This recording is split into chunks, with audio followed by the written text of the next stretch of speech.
입니다. 오늘은 마태복음 29번째 시간입니다. 마태복음 9장 1절에서 8절의 말씀 가지고 감추어진 건의라는 제목으로 함께 은혜 나누고자 합니다. 한자 중에 금이환양이라는 말이 있습니다. 이 금이환양이라는 말은 비단 옷을 입고 고향으로 돌아간다라는 뜻입니다. 출세했을 때 금이환양했다라는 말을 하죠. 오늘 본문 1절이 보여주는 예수님의 모습은 금이환양의 모습을 보여주고 있습니다. 예수께서 배에 오르사 건너가 본 동네에 이르니 라고 오늘 본문 1절은 말씀하고 있습니다. 예수님께서 본 동네라고 이렇게 지칭한 이곳은 바로 예수님께서 처음에 8장 23절부터 시작된 가버나움입니다. 그곳으로 다시 예수님께서 사역을 마치고 돌아가셨습니다. 8장 23절부터 시작된 오늘 본문까지 9장 8절까지의 말씀은요, 굉장히 예수님의 다이나믹한 사역을 보여주고 있습니다. 예수님의 그 권위와 예수님의 치유하심은요, 막힘이 없이 놀랍도록 파워풀하게 진행되는 것을 보게 됩니다. 가버나움에서 가다라 지방으로 가는 도중에서 풍랑을 잔잔케 하신 예수님의 그 사건을 통해서 자연 만물을 다시는 예수님의 그 권위가 드러났습니다. 8장 23절에서부터 시작되는 28절에서 34절까지는 가다라 지방에서 예수님께서 귀신을 쫓아내심으로 영적 권위가 얼마나 대단한지를 보여주셨습니다. 그리고 다시 배를 타고 예수님께서 이제 돌아오시는 모습입니다. 예수님께서 이렇게 돌아오실 때 보면 금이환양의 모습이죠. 조금 전에 우리 갈릴리 위에서 풍랑을 잔잔케 했다라는 이 표현이 우리가 살펴봤던 26절의 말씀은 잔잔케 하다라는 이 원어적인 뜻은요, 입에 재갈을 물리다라는 거예요. 마치 사자가 입을 벌리고 달라들어서 움켜 삼키려 할 때 그 입에 재갈을 물렸던 것처럼 예수님께서는 성남 파도와 그리고 바람의 입을 틀어막으시고 잔잔케 해버렸다라는 겁니다. 자연 만물을 다시는 예수님의 그 탁월하신 권위, 그분의 지존하심이 그대로 드러나는 거죠. 가버나움 맞은편에서도 가다라 지방에서 귀신 떼들이 그 군대 귀신으로 표현되어 있죠. 6천 명의 한 단위로 되어 있는 그러한 두 사람이 나왔어요. 그러니까 12,000명의 귀신 떼가 출몰했을 때 예수님은 말씀 하나로 그냥 제압해버리는 그런 모습을 보여준 다음에 지금 예수님께서 이제 배를 타고 다시 본 동네인 가버나움으로 돌아오셨습니다. 그러자 사람들이 그 금이환양하는 예수님의 모습을 보면서 모여들기 시작했어요. 기대하며 기적을 기대하며 모여들었습니다. 2절을 보세요. 침상에 누운 병자들을 중풍병자를 사람들이 데리고 오거늘이라고 말씀하고 있습니다. 오늘 본문은 매우 짧게 이야기하고 있어요. 침상에 누운 중풍병자를 사람들이 데려오거늘. 그러나 같은 내용을 다루고 있는 마가복음 2장 2절에 보면 좀 더 디테일하게 이야기합니다. 많은 사람이 모여서 문 앞까지 들어설 자리가 없게 되었는데 라는 상황을 설명하죠. 사람들이 북새통을 이루고 사람들이 인산인해를 이루면서 발 디딜 틈이 없었습니다. 왜 사람들이 예수님 앞에 이렇게 모여들었을까요? 발 디딜 틈 없을 정도로 예수님께 왜 이렇게 사람들이 모여들었을까요? 자신의 목적 또는 자기의 유익을 얻기 위해서입니다. 이 본문을 탁월하게 주석했던 알티 프란스라는 학자가 이렇게 이야기합니다. 사람들은 다시 예수에게서 이득을 취할 준비가 되어 있다. 이득을 취할 준비가 되어 있다. 여러분 8장 5절에서 17절에 보면 가버나움에서 예수님께서 백부장의 아들을 치유하셨죠. 그리고 가버나움에서 베드로의 장모의 열병을 치유하셨습니다. 그리고 16절에 보면 귀신 들린 자와 여러 각색 병자를 다 고치셨다라는 내용이 나오죠. 예수님께서 가버나움에서 가다라로 떠나기 직전에 이 놀라운 일들을 이뤘어요. 자기의 눈으로 목도했던 거죠. 그리고 나서 다시 예수님 오신다니까 자기들의 병과 자기들의 인생의 문제를 해결하기 위해서 달라들었다라는 거예요. 저는 이 본문을 묵상하면서 이런 표현이 떠올랐어요. 공짜라면 양잿물도 마신다. 예수님께서 뭔가를 얻기 위해서 자신의 소원을 성취하기 위해서 그래서 앞타투어 달려들었습니다. 그 사람들의 모습 속에서 예수님의 시선을 사로잡는 무리들이 있었어요. 그가 오늘 본문에 등장하는 중풍병자를 침대채 메어서 온 사람들입니다. 침상에 누운 중풍병자를 데리고 오거늘이라고 오늘 말씀하죠. 2절에 보면 중풍병에 걸린 사람이 있었는데 그 친구 4명이서 그 침상채로 들고 예수님께서 메어왔다라고 이야기합니다. 그들의 마음속에도 똑같이 예수님을 통해서 뭔가를 얻고자 하는 마음이 있었어요. 그래서 달라 보이지는 않습니다. 사람들이 인산인해를 이루며 예수님에게 뭔가 자기의 문제를 해결하고 싶은 그 욕구에 가득 찬 모습으로 온 것은 동일합니다. 그런데 일반 그 많은 사람들과 다른 그들 안에만 있는 독특한 것이 예수님의 눈을 사로잡았습니다. 그것이 뭔가 하면 오늘 본문과 병행 본문 똑같은 것을 나누고 있는 마가복음 2장 4절에 보면 매우 행동을 구체적으로 이야기합니다. 마가복음 2장 4절에 보면 무리들 때문에 예수께 데려갈 수 없으므로 그 계신 곳에 지붕을 뜯어 구멍을 내고 중풍병자가 눈 상을 달아내렸다라고 이야기하고 있습니다. 오늘 본문과 병행 본문인데요. 우리는 짧게 침상에 누운 병자를 데려왔다라고 오늘 마태는 이야기하지만 마가는 굉장히 디테일하게 이야기합니다. 무엇을 뜯었다고요? 지붕을 뜯고 그리고 그것을 달아내렸다라는 것. 매우 적극적인 태도를 보여주고 있습니다. 이 적극적인 믿음, 적극적인 태도가 과연 예수님의 마음을 사로잡았을까요? 저는 아니라고 봅니다. 사실 우리의 믿음의 세계에서 적극적인 뭔가 액션을 취하는 건 참 필요합니다. 저는 후배 목사님 한 분을 보면서 어제 아내와 그런 말을 했어요. 참 열심이다. 저렇게 목회하면 참 나도 좋겠는데 체력이 딸리겠다. 월요일부터 토요일까지 새벽 기도하고 금요 철회하고 그리고 화요일 날은 월요일 날이죠. 월요일 날은 또 다니엘 기도하고 자녀를 위한 기도회를 밤에 또 목요일 날 하고 이런 걸 보면서 참 열심히 한다. 적극적인 어떤 믿음의 액션들을 보면서 참 저도 부러워했어요. 야, 저거 대단하다. 과연 예수님은 열심히 하는 것을 칭찬하실까요? 과연 예수님의 마음을 움직이고 예수님의 마음을 터치하고 주님의 마음이 뭉클하게 했던 것들이 과연 이렇게 지붕을 뜯어내려는 그리고 그 병자를 달아내리는 그것을 기뻐하셨을까요? 저는 아니라고 봅니다. 왜냐하면 오늘 본문은 분명히 이렇게 말씀합니다. 예수께서 그들의 무엇을 보셨다고요? 믿음을 보시고 적극적인 행동에 예수님께서 감탄하고 감동받은 것이 아니라 그들 속에 믿음이 있었다라는 사실이에요. 예수님을 사로잡는 것은 예수님의 마음을 움직이는 것은 다른 것이 아니라 믿음이라는 거예요. 마태는 중풍병자를 메우고 온 그 침상채에 누운 이 사람들의 적극적인 행동보다는 그들 속에 있는 믿음을 초점을 맞추고 있습니다. 예수님을 향하여 믿음으로 반응하는 자들에 대해서 예수님은 어떻게 반응하십니까? 아주 부드럽게 반응합니다. 중풍병자에게 이르되 작은 자여 안심하라 내 제삼을 받았느니라. 이 본문을 좀 더 쉽게 표현하면 이런 뜻입니다. 괜찮아 아이야. 괜찮아 아이야. 이 표현은 매우 믿음을 가진 우리에게 위로가 되어지는 말씀입니다. 지금 이 사람은 중풍병자입니다. 유대의 정결례에 의하면 이 부정한 사람이에요. 사람이 접촉이 불어대고 그들은 격리되어서 하나님의 백성들이 드리는 예배 속에 나올 수 없는 자들이고 함께 밥을 먹을 수 없는 그런 사람이에요. 사회적으로 왕따의 인생이에요. 누구도 거들떠보지 않는 그를 향하여 예수님 뭐라고요? 작은 자야. 그렇게 말씀합니다. 우리 표현은 정말 우리 성경은 좀 잘못 표현했어요. 한글 성경은 참 이 부분을 잘못 해석했어요. 여기에 쓰여진 단어는 테크논이라는 단어입니다. 테크논이라는 말은요, 아들아 그런 말이에요. 자녀야 그런 말이에요.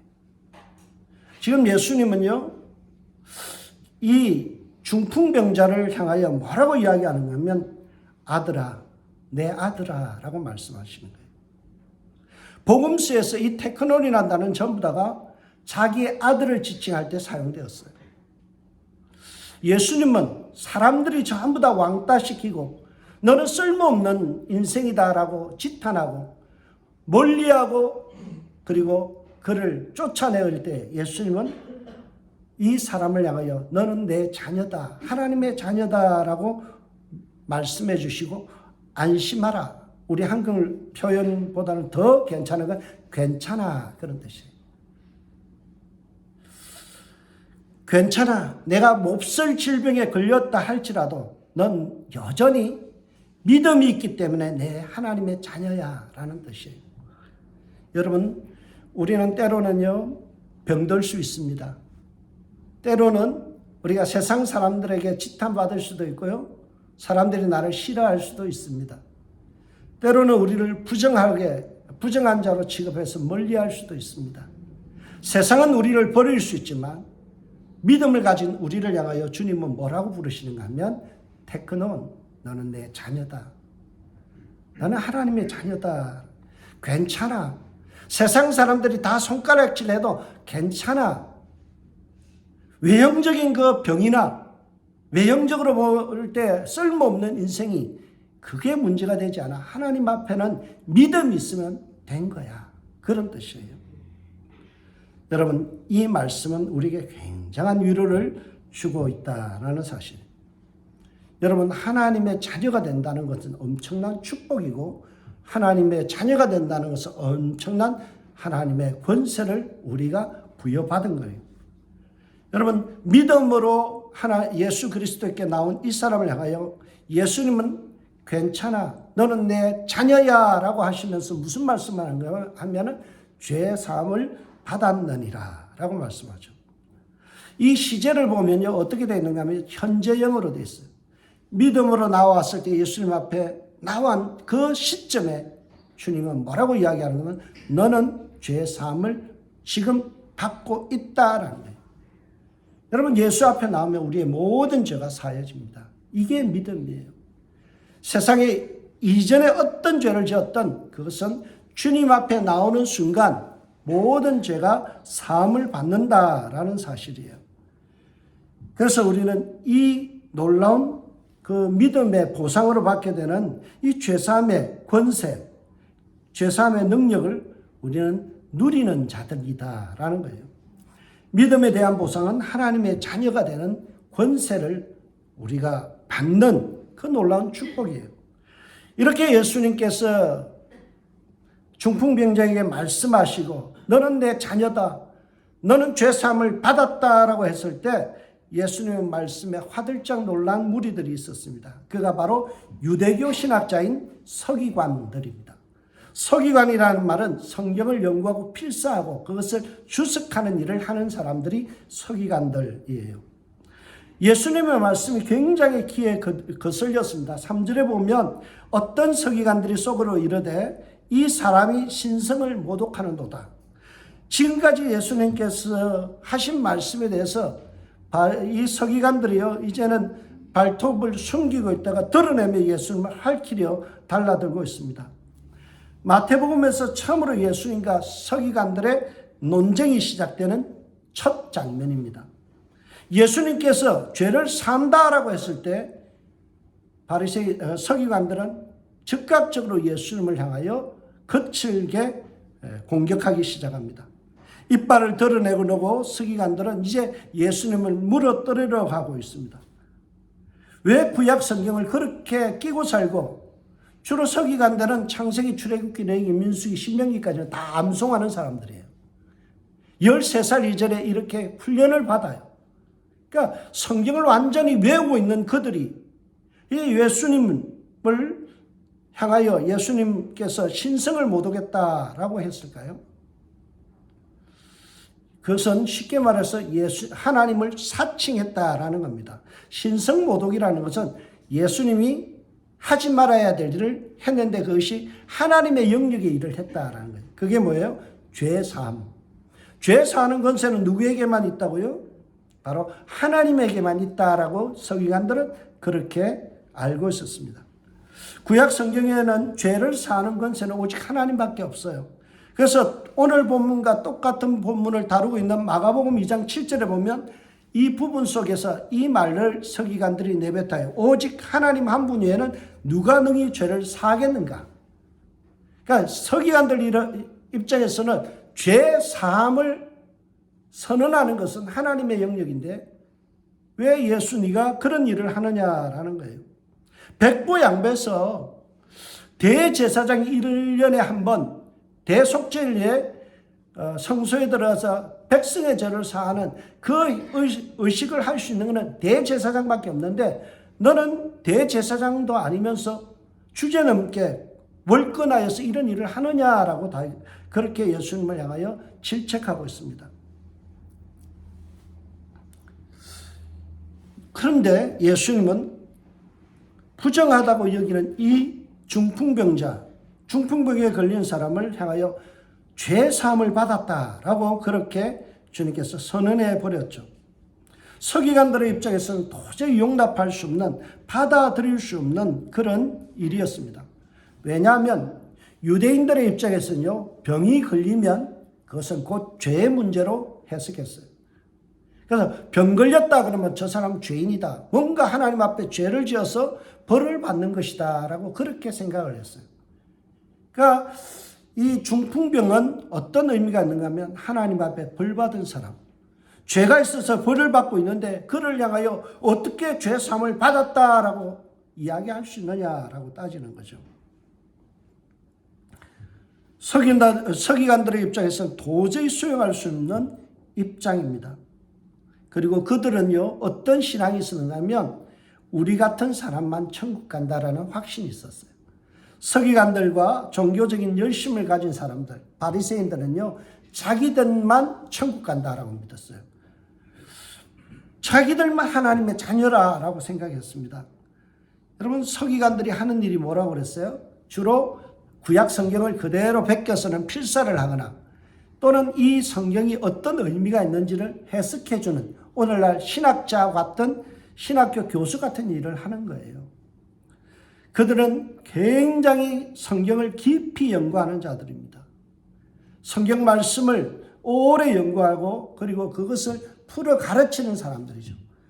그래서 자기들 속에는 무슨 마음이 있는가 하면 나는 너네들하고 달라. 나같이 하나님 앞에 하나님의 말씀을 해석할 수 있는 권위를 가진 사람이나 천국 갈 수 있어. 바리새인들도 마찬가지예요. 바리새라는 뜻은요, 구별된 자 그런 뜻입니다. 그러니까 바리새인들 입장은 어때요? 나는 하나님 앞에 선민으로 구별된 자들이에요. 하나님의 자녀로 인정받은 자들. 그러니 나 같은 사람이 천국 가지 어떻게 죄인 중에 죄인인 이 중풍병자가 어떻게 천국 갈 수 있어? 죄사함을 받을 수 있어? 라는 그런 생각을 갖고 있었죠. 그래서 바리새인들이나 서기관들은 굉장히 의롭게 살았어요. 여러분, 온갖 품격을 가진 사람, 권위를 가진 사람은요, 허투루 행동하지 않습니다. 사람들 볼 때 존경받을 수 있는 행위를 하려고 노력하죠. 그래서 마태복음 5장 20절을 보면 예수님께서 이런 말씀하세요. 내가 너희에게 이르노니 너희 의로움이 서기관과 바리새인보다 더 낫지 못하면 결코 천국에 들어가지 못하리라. 그러니까 의로움의 대명사 그러면 바리새인과 서기관들. 아주 의롭게 살아가고 말씀대로 살려고 노력하는 사람들이 바리새인과 서기관들이에요. 그들은 매우 선행을 자주 했고 구제를 했었고요. 금식을 아주 자주 했습니다. 그래서 그런 종교적인 행위를 열심히 해야 천국 간다라고 그들은 철떡같이 믿었죠. 그러므로 인해서 그들 마음에 어떤 마음이 싹트기 시작했는가 하면 교만이 싹트기 시작해요. 그것이 자기의가 되어지는 거예요. 여러분, 이 자기의라는 것이 하나님 보시기에는 굉장한 문제입니다. 요즘 우리 성도님들이 팀 켈러의 책 복음과 삶이라는 것을 가지고 같이 소그룹 나눔을 하고 있는데요. 팀 켈러가 쓴 책 중에 내가 만든 신이라는 책이 있습니다. 이게 핵심이에요. 내가 만든 신이 누구일까요? 내 자신이라는 거예요. 나의 의. 내가 뭘 좀 하고 나면요, 그게 자랑하고 싶은 거예요. 사람들에게 인정받고 싶은 거예요. 자기가 우리 교회에서 가장 뛰어난 사람으로 존경받고 싶은 그 자기의, 자기 자랑, 이것이 바로 내가 만든 신이라는 거예요. 하나님이 영광받아야 될 그 자리에 내가 있는 거예요. 하나님이 높임을 받아야 되고 예수 그리스도가 높임을 받아야 될 그 자리에 누가 있다고요? 나의 자아가, 나의 자존심이, 나의 자랑거리가, 그것이 다 자기가 만든 신이 되어서, 그래서 사사기의 말씀처럼 그때에 왕이 없었으면, 왕이 누구예요? 하나님이죠. 하나님이 없어서 하나님을 인정하지 않으므로 각기 소견에 옳은 대로 행하였더라. 여러분, 오늘날 우리 그리스도인들이 절에 가서 부처 앞에 절하지 않습니다. 우상 숭배하지 말라는 말은 무슨 말일까요? 내가 인생의 주인 되어서 내 의를 가지고 자랑하고 나를 높이고 나를 드러내는 일 하지 말라는 거예요. 내 자신이 우상이 될 수 있다는 것을 엄격하게 우리에게 경고하는 분이 팀 켈러 목사님이에요. 여러분, 서기관들 속의 문제가 뭔가요? 자기 의로 충만했다. 그래서 교만이 하늘을 찔러서 어떻게 해요? 신이신, 하나님이신 그분이 인간의 몸을 입고 예수님이 이 땅에 오셨는데 예수님 보고 뭐라고요? 신성을 못 오겠다라고 이야기하죠. 그래서 또 보면 베이커 주석의 집필가인 데이비드 터너가 이런 표현을 참 멋있게 했어요. 아이러니하게도 신성을 모독하는 것은 예수가 아니라 서기관들이었다.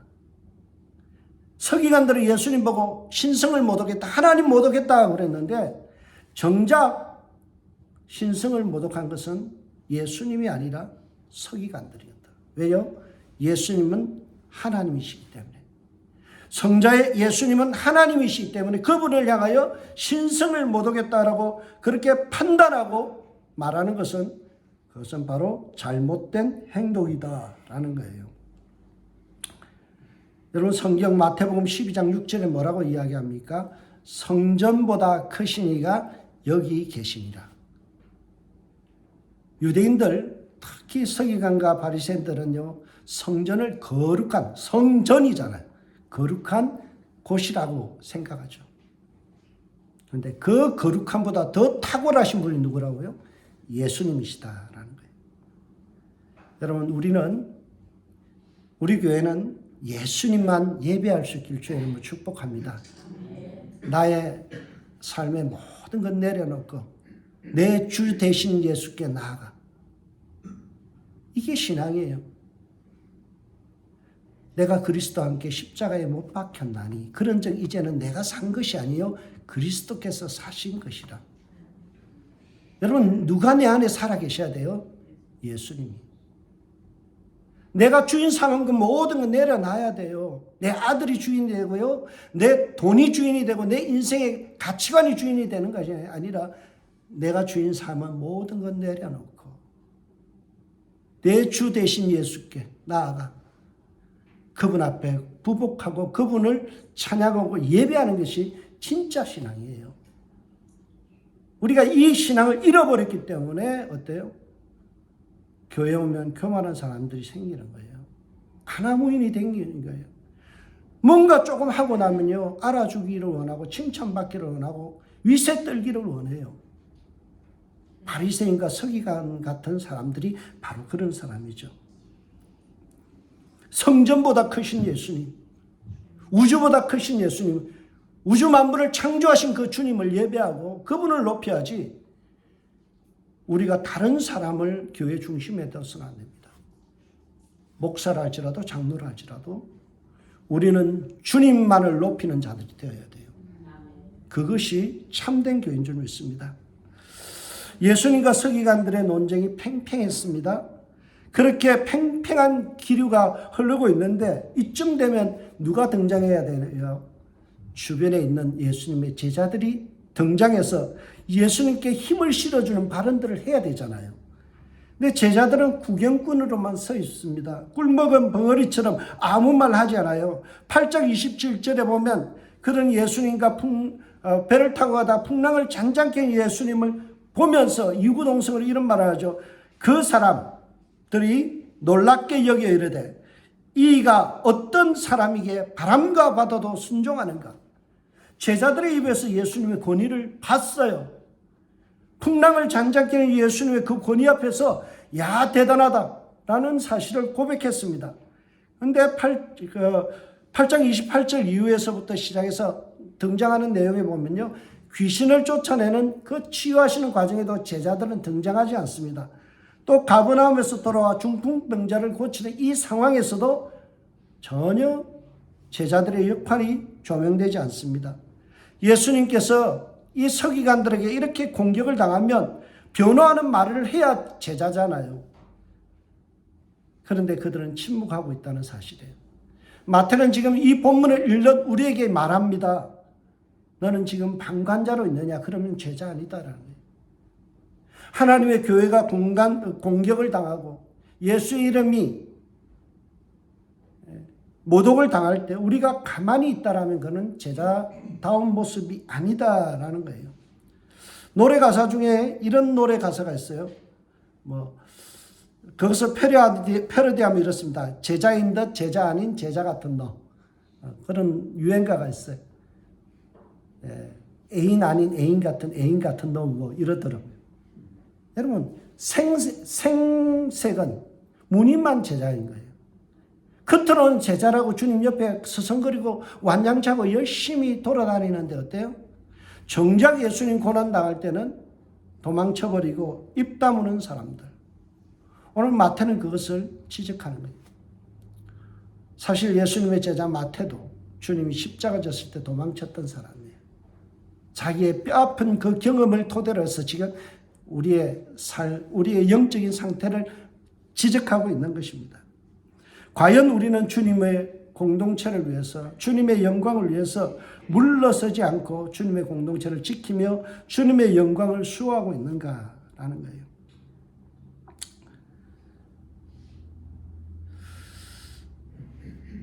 지금 마태는 예수님을 공격하는 서기관이나 침묵하는 제자들이나 별반 다를 게 없다. 그렇게 똑같은 자로 취급하고 있습니다. 예수는 이런 믿음 없는 불신앙을 보시고 나서 4절에 이렇게 이야기합니다. 예수께서 그 생각을 아시고 불신앙의 모습을 아시고 이르시되 너희가 어찌하여 마음에 악한 생각을 하느냐. 저는 여기서 충격받았어요. 침묵하는 걸 보고 너희들이 뭐라고요? 잘못 생각했다 하지 아니하고 악한 생각이라고 이야기합니다. 왜 악한 생각일까요? 믿음으로 행동하지 않는 것, 믿음으로 생각하지 않는 것은 악하기 때문에 그래요. 성경은 말씀합니다. 믿음으로 행치 않는 모든 것이 죄니라. 여러분 참 심각한 말씀이에요. 믿음으로 행치 않는 것이 죄래요. 그 잘못된 거 이게 아니에요.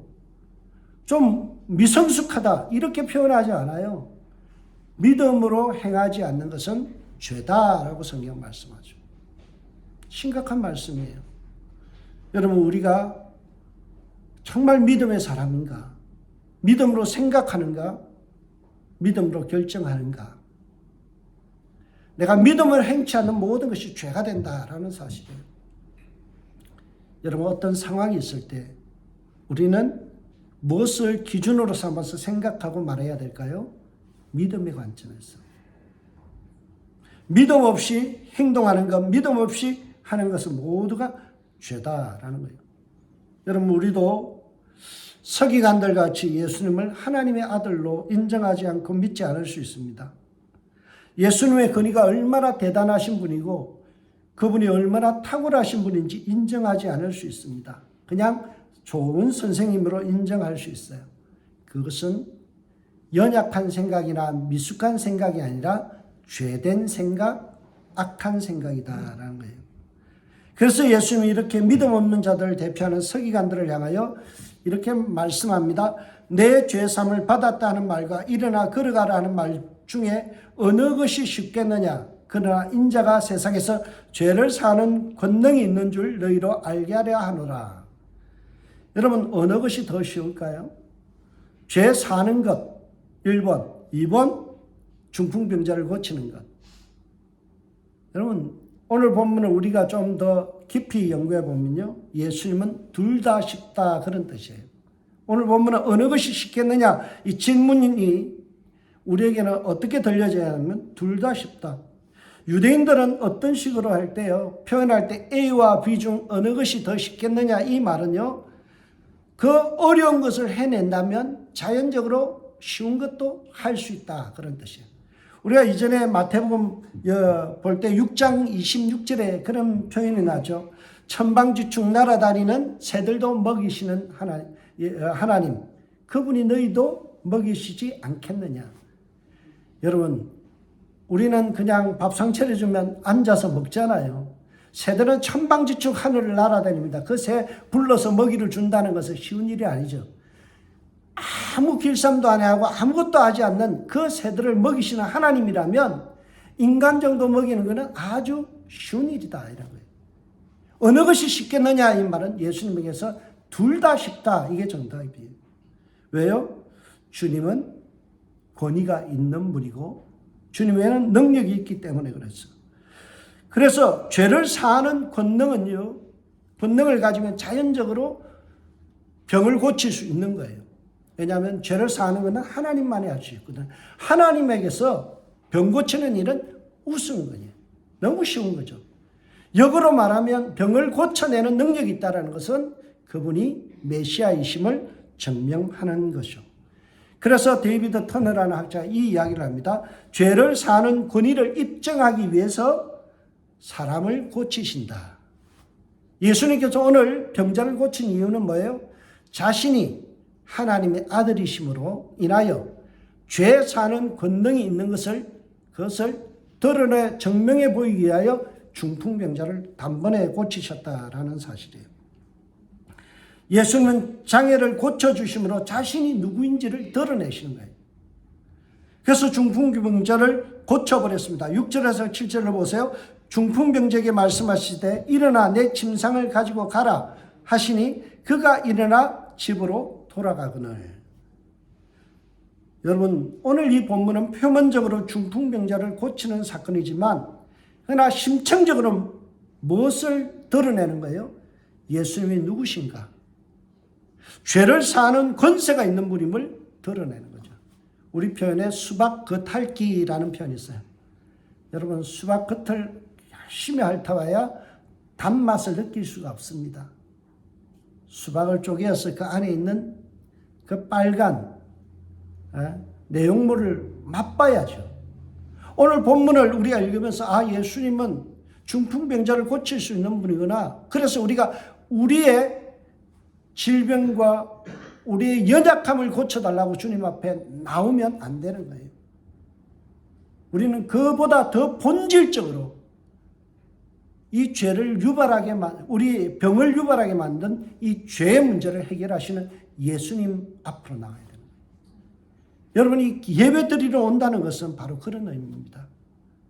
여러분, 우리는 나이가 들어가면서 병에 걸릴 수 있습니다. 그래서 주님 앞에 기도할 수 있어요. 주님, 내 병을 고쳐주십시오. 그러나 그 육체적 질병보다도 더 심각한 영적 질병인 이 죄의 문제를 해결하지 않으면 우리는 천국 갈 수 없다라는 사실이에요. 이 죄의 문제는 우리의 힘으로 해결할 수 없는 거예요.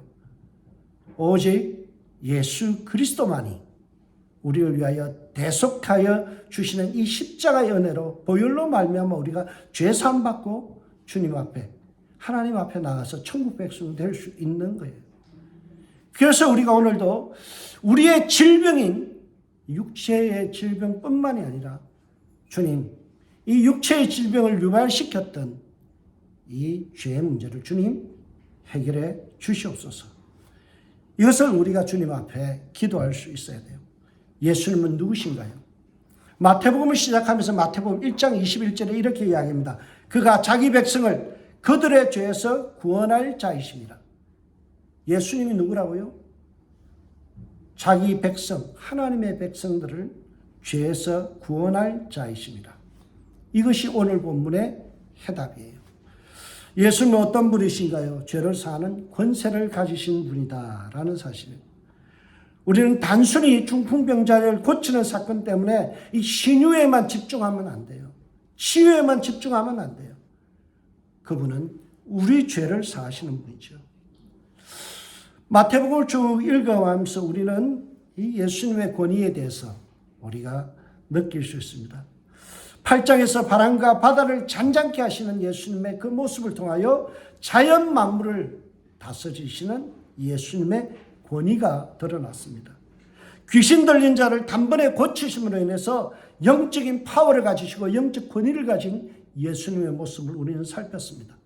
오늘 본문을 통하여 우리가 발견하는 것은 육신의 질병뿐만 아니라 영적인 질병인 죄의 문제를 해결하시는 분이 예수님이시라는 사실이에요. 그래서 오늘 8절은 이렇게 결론을 맺습니다. 무리가 보고 예수님의 권위를 보고 두려워하여 이런 권능을 사람에게, 권위를 사람에게 주신 하나님께 영광을 돌리니라. 여러분, 예수님의 3종 권위 세트가 나왔어요. 자연 만물을 다스리시는 그 예수님의 권위, 그리고 영적인 귀신 들린 자를 고치시는 예수님의 권위, 오늘은 죄를 사하는 권위. 이 예수님의 3종 권위가 오늘 본문을 통해 우리는 다시 한번 발견되어집니다.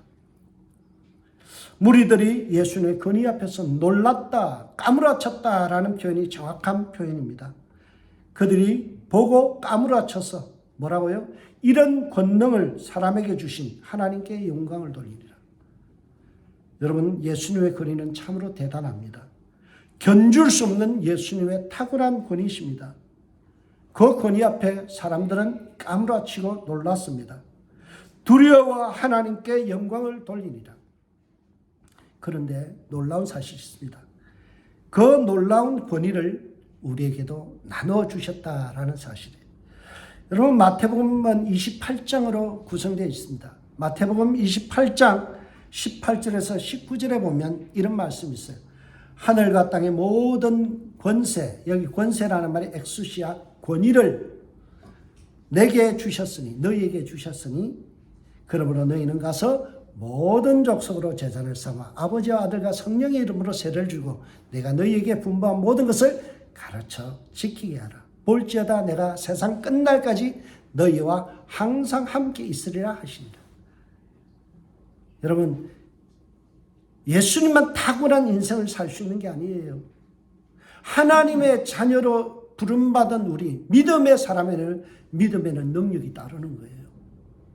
믿음으로 살아갈 때 주님께서 우리가 세상을 까무라치게 할 수 있는 영적인 권위를 행사하며 살 수 있도록 우리에게 하나님께서 항상 함께 하신다. 예수님께서 우리와 함께 하시며 우리를 지켜주시고 영적 권위와 그리고 세상 우주 만물 속에서도 우리가 하나님의 자녀다운 당당함을 드러내고 살아갈 수 있도록 힘주시고 능력 주신다.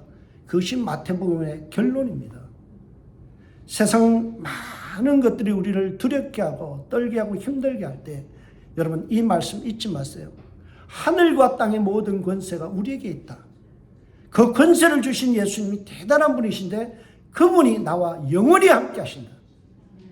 그 믿음 가지고 이 한 주간도 여러분들 당당하게 기표고 사십시오. 그리고 세상을 깜짝 놀라게 하는 권위를 회복하고 살아가는 저와 여러분들 되시길 주의 이름으로 축복합니다. 기도하겠습니다.